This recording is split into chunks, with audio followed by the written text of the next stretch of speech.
Hi, what's up, everybody? I'm back to talk about the Xbox One and the PS4. You know, it's the Xbox One running right now. Like I said, they both got their perks and their flaws, and I want to let you know which systems I have. I have an Xbox One S, and then I have a PlayStation 4 Plus. So, with that said, I can tell you how both systems are, how they both run. At times, the Xbox One S is a little bit laggy. It boots up quick. I will say that it boots up very fast. Another thing that I gotta say I love about the Xbox One S is it stays cool most of the time. It's cool.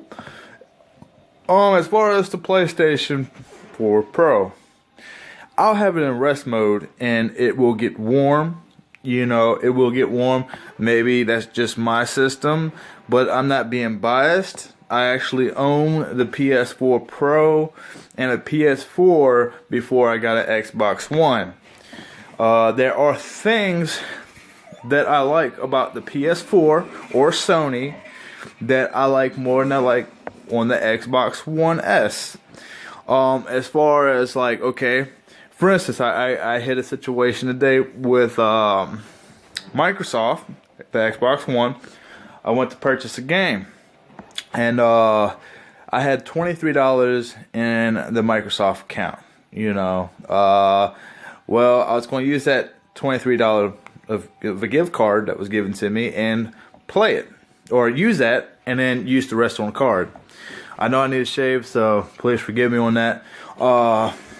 Anyways, back to the point. What I didn't like about it, when I went to go purchase the game, it said, okay, $23 was at the top. Showed me how much I had. It said, how would you like to pay for the rest on this game? So I went to the rest, and I put in my card. Card information, this, that, and other, play for rest. And it didn't even take none of the money from what I had already on the system. It took everything. It took the whole 60 off my card. Which, good thing I didn't overdraft. Luckily, I had saved by a couple of cents.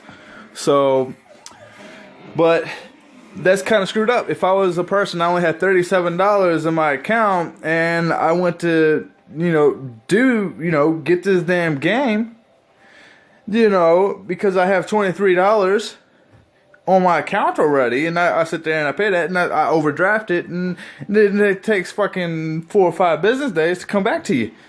Even if you call and say, hey, I kind of got screwed over on this. As far as the Sony PS4, you can sit there and add a certain amount to your wallet. You pull a certain amount off of your card onto the system so you can buy a certain game and not have to worry about overdraft. I like that. I liked it a lot about the PS4 purchase. As far as graphics, it's tit for tat. They're about the same. You really don't notice the difference. Performance, Xbox One S is slightly faster. I will say that. It doesn't take as long booting up. Another cool thing is when you turn it off, it's off, and it still does the downloads and all this shit off. You unplug it, you plug it somewhere else. You didn't have to worry about it being on rest mode and fucking up your memory and data. Excuse my language, but just keeping it real. As far as full scale comparison, controllers for the Xbox, I do have an Xbox One Elite controller. I fucking love it. It's awesome, all the customizations you can do to it, the different things, the dead zones you can cut out. I wish they would have had I wish Sony made an Elite controller for their PS4s. That would have been great. The controllers. I'll try to give you a side-by-side comparison here. Which in reality, you might be a little shocked by it because they're really not.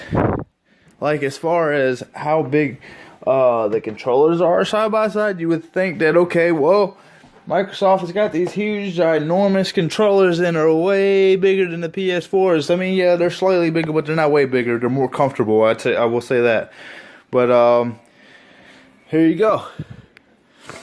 That's a side-by-side comparison right there. Excuse the Chinese food. So that's a side-by-side comparison of that. Xbox One S is way smaller than the PS4 Pro. The PS4 Pro is also smaller or bigger. The PS4 Pro is way bigger than the regular PS4.